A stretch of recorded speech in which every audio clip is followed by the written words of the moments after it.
शांति। आज की शिक्षाप्रद कहानी का नाम है कभी भी अपने को दिल शिकस्त बनने न दे। कहते हैं कि एक जंगल की तरफ एक तालाब था। तालाब के पास एक सुंदर बगीचा था। बगीचे में पेड़ पौधे फूल फल बहुत अच्छी तरह प्राकृतिक सौंदर्यता थी।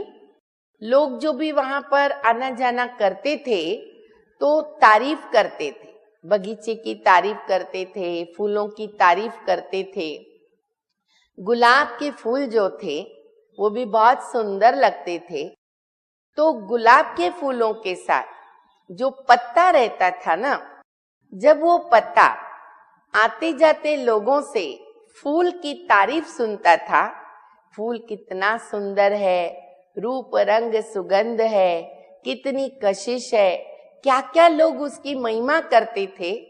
तो पता ये सुनकर के थोड़ा दिल शिकस्त हो जाता था कि फूल की लोग इतनी महिमा करते हैं, मैं तो कुछ काम का ही नहीं हूं, मेरे में कोई खूबसूरती भी नहीं है, मेरे में कोई कशिश भी नहीं है, इसलिए लोग मेरे लिए कुछ कहते भी नहीं है, सचमुच मैं किसी काम का नहीं हूं। उदास रहने लगा। देखते ही देखते जोरदार एक बार हवाएं चलने लगी और हवाओं ने ऐसा तेज रूप पकड़ा, आंधी का रूप बन गया, जिस कारण से पेड़ पौधे हिलने लगे, टालियां टूट गई, पत्ते गिर गए, फूल ढल गए, सब इधर उधर बिखर गए। कुछ पत्ते डालियों से अलग होकर जाके तालाब में गिरे। जो पत्ता बहुत दिल शिकस्त हो गया था, वो भी जब तालाब में गिरा तो उसने देखा कि एक छोटी सी चींटी अपने को बचाने के संघर्ष में पड़ी थी। उसे बहुत तकलीफ हो रही थी हवा के झोंकों से, वो अपने को बचा नहीं सकती थी। पत्ते को दया आई, उसने कहा कि चींटी तुम मेरे ऊपर चढ़ जाओ, मैं तुमको किनारे कर दूंगा। चींटी उसके ऊपर चढ़ गई और वो पत्ता किनारे पर आकर के उसको छोड़ा।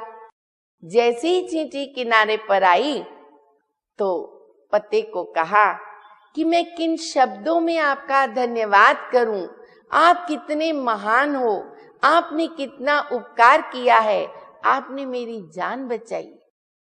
ये सुनकर पत्ता बहुत खुश हो गया और उसने कहा कि धन्यवाद तो तुमको मुझे देनी है, क्योंकि आज तुमने मेरे में नया हौसला भर दिया, उमंग भर दिया। मैं समझता था मैं कुछ काम का नहीं हूं, लेकिन तुमने मुझे आज महसूस कराया कि मैं भी कुछ अच्छा कार्य कर सकता हूं, महान बन सकता हूं। तो मैं यही संकल्प मन के अंदर रख करके लोगों का सहयोग लेता भी रहूंगा और देता भी रहूंगा। ठीक इसी प्रकार मनुष्य जीवन के अंदर भी हमें कई प्रकार से सहयोग लेना देना होता ही रहता है। तो हमें ये लक्ष्य रखना है कि अगर हमारे में कोई एक काबिलियत न भी हो तो दिल शिकस्त न हो। कई शक्तियां कई गुण प्रभु ने हमारे अंदर भरे हुए हैं, हम उन्हें जाने पहचाने और उनसे सेवाएं करें, स्वयं भी संतुष्ट रहे, खुश रहें और दूसरों को भी खुश रखें। ओम शांति।